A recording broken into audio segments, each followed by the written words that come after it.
All right, still good morning at this point. I'll give you the update on who's practicing, or really who's not practicing. So we've got these players will not practice: Dorian Williams, Eddie Olufasho, how about just Eddie? Nick Merrow, Balin Spector. Those are linebackers that will not practice, running backs that will not practice: Ray Davis, Ty Johnson, Reggie Gilliam, and then the following will be limited: Mike Edwards, Spencer Brown, and Matt Milano. And then Christian Benford is excused to handle a family matter. So with that, I'll turn it over to you for your questions. It seems like a pretty lengthy list for a mandatory physical. Is it Yeah. injury-related, rest-related? What's the, especially the first group you mentioned there? Yeah, no, unfortunately, injury-related. We've kind of got hit with the injury bug here, and that affects availability, which affects some of the development, building trust, especially if you're a new player, right? And so, so we're just dealing with it. We've had to cut back on some of the third group reps over the last week or so, and we may have to do the same today. We'll see. We'll see how it goes. Sean, what about the significance of Matt Milano being back on the field, back on the field? Whatever he can do, significant to that. Yeah, it's big. Credit to Matt and what he's been able to do with our training staff and the work he's put in. He's so focused. He was focused before this. I feel like he's even more focused, if that's even possible now, and wanting to get back out there for himself, but also for his teammates. What about the timetable on that? Do you expect him to ease him in when he gets to training camp, when he gets pads and things of that nature, as you've done with other players? Right. So right now, at least the vision from Nate is just that. It's he'll do some individual today, see how it goes, one day at a time, and then hopefully tomorrow, if overnight things stay managed, and then we'll continue to build. He'll continue to build through the break that we're going to go on, and then hopefully in training camp he's at a spot where when we open up, he's available. It's just a matter of putting it one day at a time and trying to put practices back to back. Don't know yet on that, John, and we'll just have to see. Sean, is everyone here? Everyone is here, except for Christian. Yes, Yeah. and that's an excuse then. Correct. Yeah. What can you say in the brief time you've had him of Claypool, what he looks like? Obviously, he's had some struggle the last couple of years. What have you seen early on here? Yeah, good addition. He's a veteran player that's started before and has experience in games and also on special teams. So I think he's come in and done all that we could have asked at this point. He's been a good teammate, worked hard, been focused, made plays out there, and I think that'll continue as we move forward, and the evaluation overall will continue, but we're happy to have him. A lot of new coaches, not a lot of new players. What have you liked about sort of the synergy of the last couple of months? Yeah, I've loved it. Everyone's focused, it seems, and although it is spring, right, and guys have things going on sometimes outside of football this time of year, so we respect that. But when they've been here, they've been focused and working well together, and really more of an unselfish approach, I would say, and that's been good to see. To Ryan's point, you got a lot of new guys on the defensive staff, either new to the team or new to their job. How much more coaching of the coaches are you doing this time of year, and how does it change maybe your approach to this region of the season? Well, I think you're always coaching your coaches. I think that's really where it starts, right, in terms of trying to get everybody on the same page, on the same sheet of music, so that when they go and teach, or they go and install a scheme or a play, it's how the coordinators want it. And then from me to the coordinators, we're on the same page from a leadership group, if you will, of how we want to, say, even schedule practice today or tomorrow, and then as we look ahead to training camp, what we want that to look like, and so on and so forth. With all the new turnover, this offseason, do you find, not that you abandon this entirely, do you find yourself going back to 2018 and 2019 and even 2020 and having players introduce themselves and speak up in front of the team more and leaning on that method because it worked in the past? Yeah, I mean, I think, John, we always do that. It's just a matter of how much is necessary. I think it's always necessary. To what extent is probably year to year, to your point. But just overall, this time of year, it gets tougher to do some of that in training camp because of the pace, I would say. So right now, if we're going to do it, we're going to major in it right now, and that's one of the things we have been doing.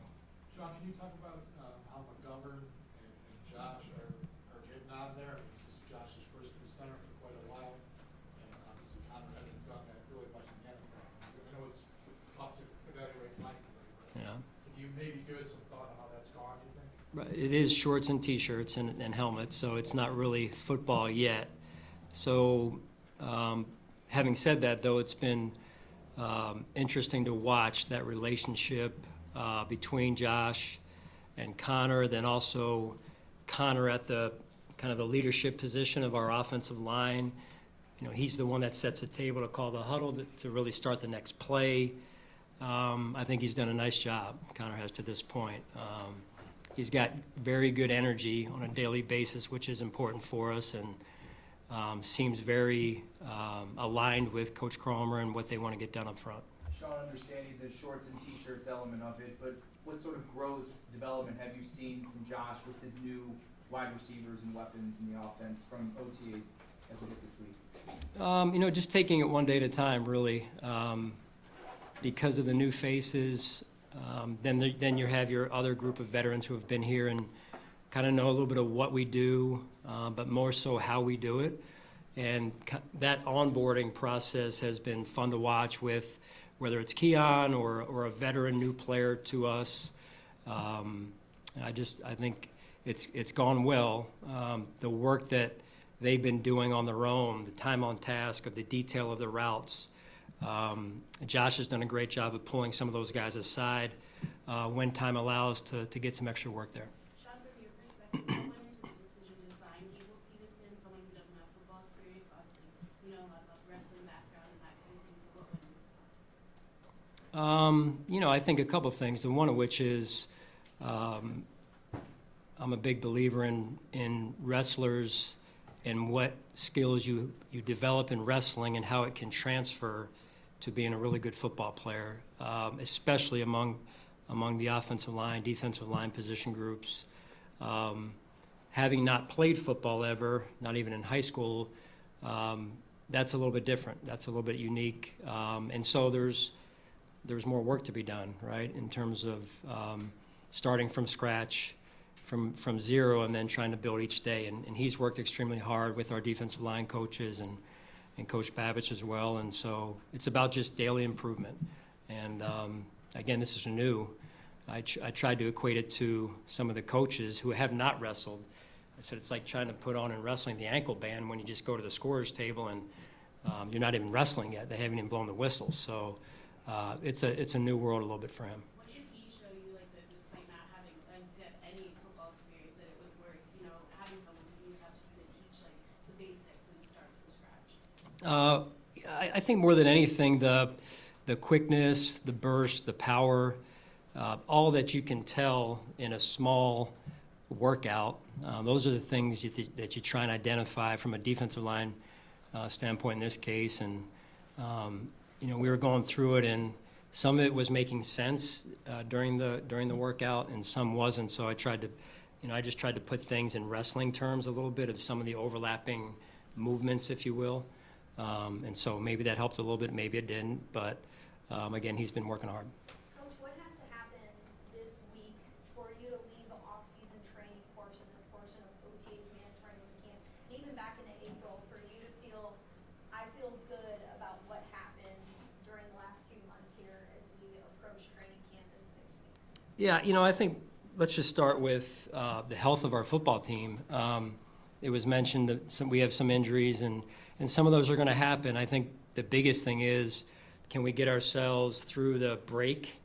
Can we get ourselves through the next couple of days, number one, and then into the break period, and those guys can spend time with our trainers and our training staff and get to training camp where they're available.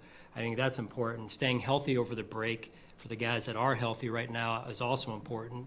And so I think you start there, and then you get into making sure that schematically, this is a time of year for us at least where we try and develop our menu a little bit, try things, throw some things out, add some things.